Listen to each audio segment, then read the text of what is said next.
절이라는 무교절이 다가오매 대제사장들과 서기관들이 예수를 무슨 방도로 죽일까 궁리하니 이는 그들이 백성을 두려워함이더라. 열둘 중에 하나인 가룟인이라 부르는 유다에게 사탄이 들어가니 이에 유다가 대제사장들과 성전 경비 대장들에게 가서 예수를 넘겨줄 방도를 의논하매 그들이 기뻐하여 돈을 주기로 언약하는지라. 유다가 허락하고 예수를 무리가 없을 때에 넘겨줄 기회를 찾더라. 유월절 양을 잡을 무교절 날이 이른지라. 예수께서 베드로와 요한을 보내시며 이르시되 가서 우리를 위하여 유월절에 준비하여 우리로 먹게 하라.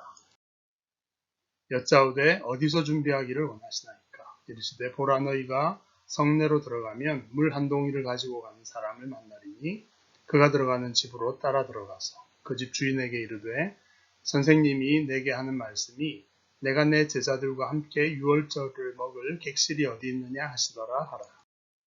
그리하면 그가 자리를 마련한 큰 다락방을 보이리니 거기서 준비하라 하시니 그들이 나가 그 하신 말씀대로 만나 유월절을 준비하니라. 때가 이르매 예수께서 사도들과 함께 앉으사 이르시되 내가 고난을 받기 전에 너희와 함께 이 유월절 먹기를 원하고 원하였노라. 내가 너희에게 이르노니 이 유월절이 하나님의 나라에서 이루기까지 다시 먹지 아니하리라 하시고 이에 잔을 받으사 감사기도 하시고 이르시되 이것을 갖다가 너희끼리 나누라. 내가 너희에게 이르노니 내가 이제부터 하나님의 나라가 임할 때까지 포도나무에서 난 것을 다시 마시지 아니하리라 하시고 또 떡을 가져 감사기도 하시고 떼어 그들에게 주시며 이르시되 이것은 너희를 위하여 주는 내 몸이라 너희가 이를 행하여 나를 기념하라 하시고 저녁 먹은 후에 잔도 이와 같이 하여 이르시되 이 잔은 내 피로 세우는 새 언약이니 곧 너희를 위하여 붓는 것이라. 그러나 보라, 나를 파는 자의 손이 나와 함께 상위에 있도다. 인자는 이미 작정된 대로 가거니와 그를 파는 그 사람에게는 화가 있으리로다 하시니 그들이 서로 묻되 우리 중에서 이 일을 행할 자가 누구일까 하더라. 아멘. 생수교회 성도 여러분, 반갑습니다. 오늘도 비록 함께 모여서 예배하지 못하지만 각 가정과 개인이 영상을 통해 예배드릴 때에 거룩하신 삼위 하나님께서 친히 임재하셔서 예배를 받으시며 하늘의 풍성한 은혜와 진리를 부어주시기를 간절히 축원합니다. 우리는 예수를 믿고 따르는 제자들의 공동체로서 예수가 누구신지를 잘 배우기 위해서 누가복음을 지금 함께 상고하고 있습니다. 이제 22장으로 들어서게 되었는데 예수의 순환과 십자가, 부활의 사건들을 맞이하게 되었습니다. 이 시점에서 처음 누가가 복음서를 기록한 목적을 한번 돌아봤으면 좋겠어요. 누가가 데오빌로 각하라는 한 독자를 위해서 예수를 통해 이루어진 일들을 자세히 연구해서 기록한 이유가 그가 이미 알고 있는 바를 더 확실히 알고 견고한 확신 위에 서도록 하는 것이었습니다. 그러므로 우리도 또 다른 누가복음의 독자로서 이미 들어서 알고 있는 예수님에게 일어난 사건들을 더 깊이 또 상세하게 배워서 예수님이 누구인지를 확실히 알아가는데 우리의 초점을 두면 되겠습니다.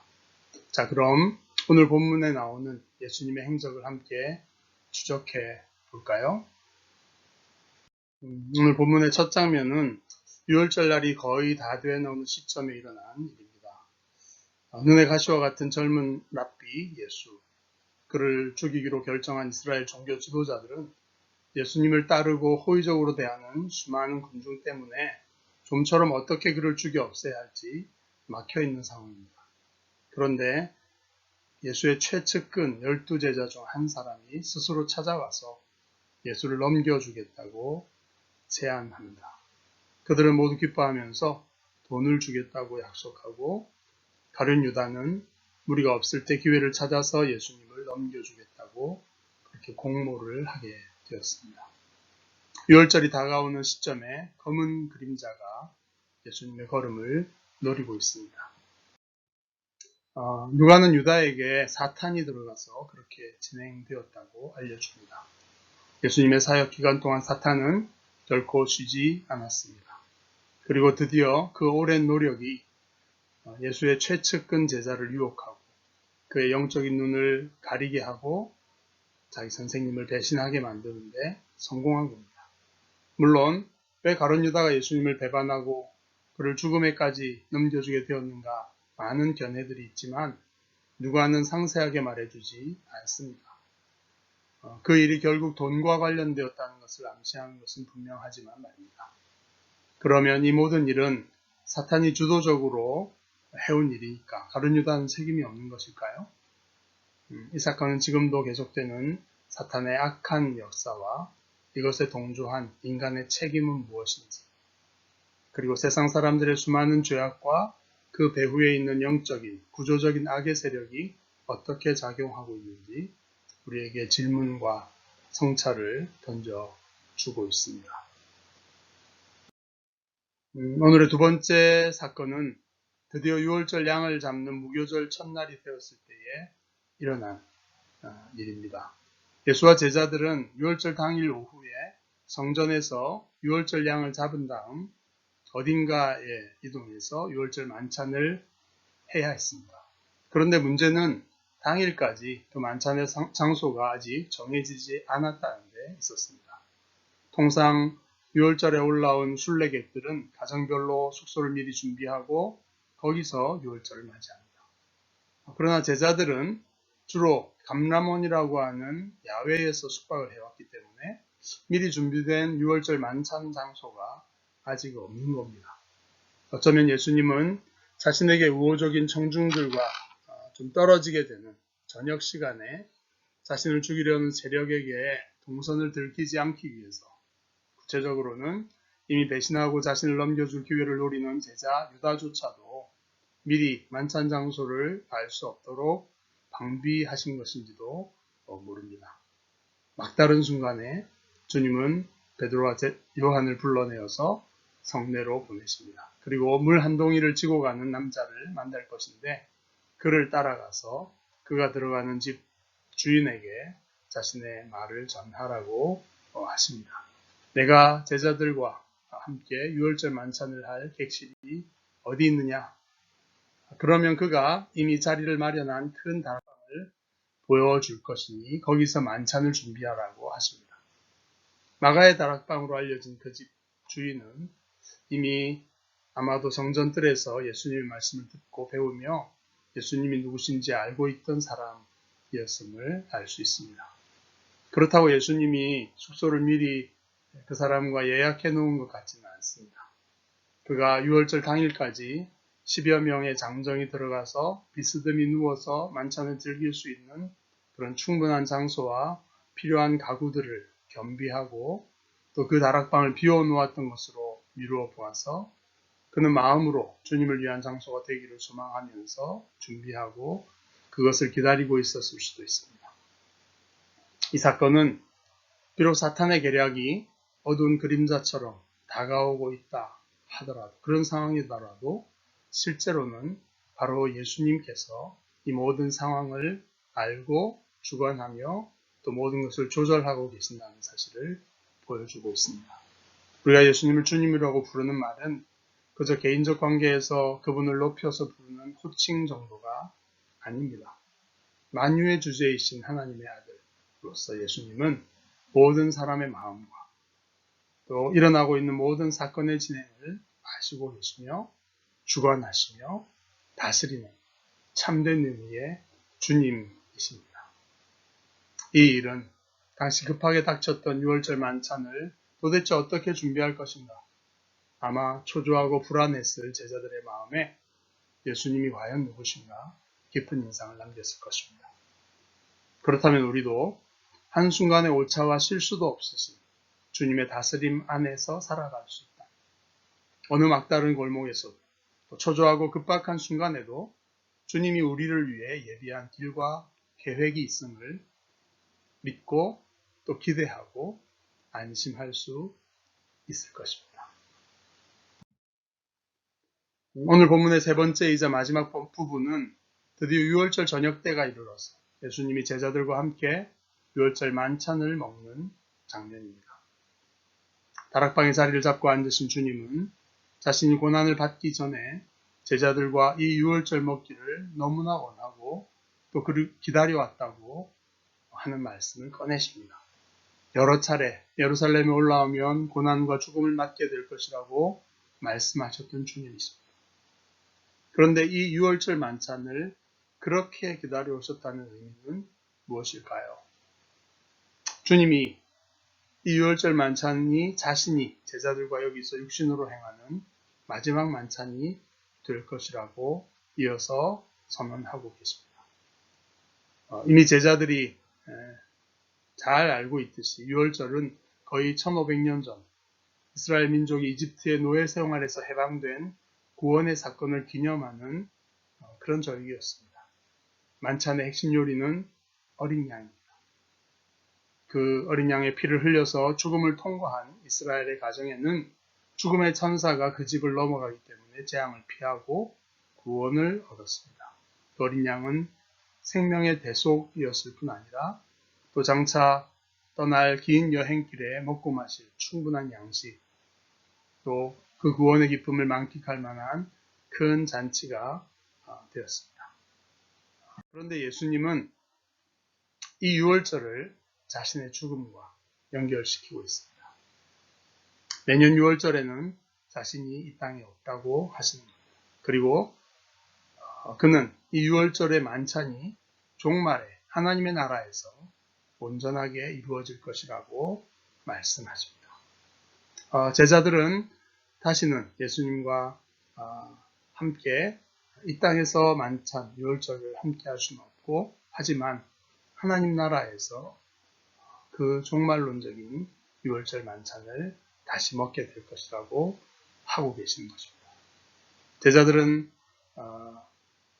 이 내용은 포도주잔을 들어서 감사의 기도를 하심으로써 만찬을 시작하면서 다시 반복해서 강조됩니다. 주님이 장차 하나님 나라에서 6월절 만찬의 포도주를 마실 때까지 다시는 이 포도주도 마시지 않겠다고 선언하신 것입니다. 이렇게 예수님은 6월절 만찬을 자신의 죽음과 깊이 연결해서 이해하고 계셨습니다. 지금 수십만의 사람들이 성내에서 6월절 만찬을 즐기며 과거의 하나님의 구원을 기념하고 있는 순간이지만, 사실은 이 6월절은 예수님 자신의 죽음으로 연결되고 또 완성되는 것이라고 제자들에게 말씀하고 계시는 겁니다. 그 구원은 결코 과거의 것이 아닙니다. 현재 하나님이 준비한 어린 양인 자신, 예수님 자신의 고난과 죽음을 통해서 전 인류의 하나님 나라 백성을 위한 대속과 구원이 성취되고 있다는 그런 선언인 것입니다. 그리고 그렇게 자신을 통해 시작된 구속의 성취는 미래로 연결되죠. 인류의 역사의 종말에 하나님의 나라 백성이 다 구원에 들어오게 되면 하나님 나라에서 진정한 6월절 만찬, 그 축제, 그 축복의 잔치가 열릴 것이라는 선언입니다. 예수님은 그 6월절 마지막 만찬에서 엄청난 선포를 지금 하고 계시는 것입니다. 한민족의 절기를 완전히 예수님 자기 중심으로 재해석하시고는 또 온 인류의 우주적인 구원과 또 그 영원한 영생을 누릴 만찬의 도래를 예언하고 계시는 것입니다. 이런 엄청난 전환은 6월절 만찬의 순서 중 일부분이 떡과 잔을 먹고 마시는 부분을 새로운 성찬이라는 예식으로 전환시키시고 승화시키시는 이 장면에서 확증되고 있습니다. 누룩이 없는 무교절 떡을 나눠주시면서 주님은 그것이 자신의 몸이라고 하십니다. 이어서 6월절 주요리인 어린 양을 먹고 또 그 다음에 포도주를 마시면서 그 잔을 제자들에게 주시면서 그것이 그들을 위해 붓는 자신의 피이며 이것은 하나님과 언약을 맺어 이루어지는 하나님 나라의 새로운 시작을 의미하는 새 언약이라고 선포하십니다. 그동안 유대교의 불신앙과 거부 가운데서 마지막으로 예루살렘으로 올라와서 맞이하셨던 이 6월절 마지막 만찬이 의미하는 것은 바로 12 제자들과 함께 하나님의 나라, 그 새 시작을 선언하는 이 새 언약이었던 거죠.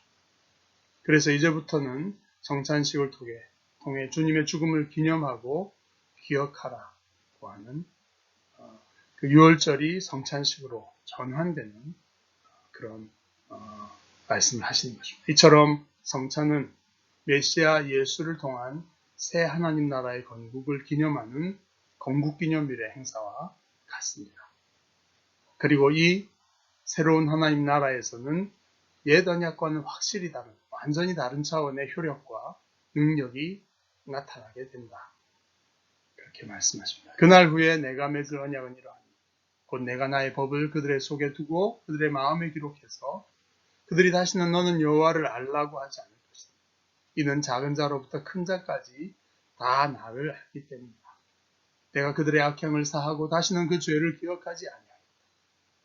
예레미야 31장에서 약속하고 예언하셨던 새 언약이 이제 이 예수님의 선포와 함께 시작되고 성취되는 것입니다.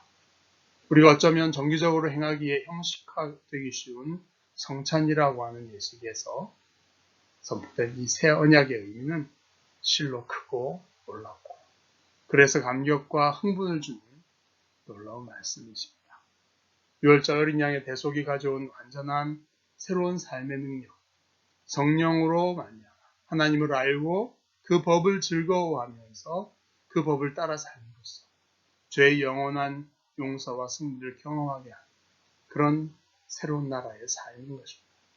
이렇게 주님은 곧 다가올 자신의 죽음과 고난과 죽음이 의미하는 바, 새 언약과 하나님 나라의 도래, 그것을 이 유월절 마지막 만찬을 통해서 밝히 드러내주고 계신 것입니다. 이 놀라운 구원의 능력과 축복은 계속 성찬을 기념하면서 우리가 더 깊이 깨닫고 경험해 가야 할 은혜의 보고요, 진정한 복의 본질입니다. 사랑하는 성도 여러분, 이 깊은 하나님 나라 복음의 참된 복을 더 알고 더 경험하며 더 깊이 누려가시기를 간절히 바랍니다. 누가가 복음을 써 보내었던 간절한 목적에 부합할 수 있도록 이 기록된 말씀을 통해서 주님을 애써 배우고 알아감으로써 말입니다. 주님과 가장 측근에 속해 있었지만 참 믿음과 배움에 있어서 실패했던 가룟 유다는 주님을 배반하고 팔아넘겨서 몇 푼의 돈을 챙기는 실속을 추구하다가 멸망에 이르고 말았습니다. 우리가 비록 교회 공동체의 중심 혹은 최측근에 있다 해도 결코 안심할 수 없다는 그런 이유가 되는 것입니다. 주님은 하나님이 작정하신 고난과 죽음의 길로 가셨지만 스스로 사탄의 시험에 빠져서 죄악의 도구가 되는 선택을 했던 사람은 그 책임에서 자유로울 수 없으며 크고 엄청난 구원을 눈앞에서 놓치고 말았던 것입니다. 이제 오늘 말씀을 기억하면서 함께 기도하도록 하겠습니다. 주님, 2000년 전 오늘의 누가복음 본문에 기록된 사건 속을 걸어가셨던 예수님이 행하셨던 일과 선포한 말씀, 우리가 잠시 생각하고 묵상해 보았습니다. 주님을 죽이려는 권력자들과 가까운 제자의 배반이라고 하는 어두운 상황 속에서도 모든 상황을 다스리고 주관하시며 또 하나님의 뜻을 온전히 성취하셨던 주님의 지식과 능력과 주권을 찬양드립니다. 무엇보다 우리 죄인들을 위한 유월절 어린 양이 되어주셔서 우리를 대신하여 대속의 피를 흘리셨고 거룩한 몸을 찢어 우리를 위해 내어주셔서 우리의 영원한 구원의 근원이 되신 주님의 사랑과 은혜를 깊이 감사드립니다. 또한 새 언약의 주가 되셔서 참으로 하나님의 법을 알고 즐거워 행할 수 있는 능력을 새로운 백성에게 주시고 이로써 죄를 이기고 완전한 용서와 승리를 누릴 수 있도록 우리를 구원하여 주신 그 놀라운 은혜를 찬양드립니다. 약속하신 대로 인류 역사의 마지막에 하나님 나라에서 주님과 함께 마주 앉아서 누릴 유월절 만찬의 시간을 저희는 기다리고 또 사모합니다.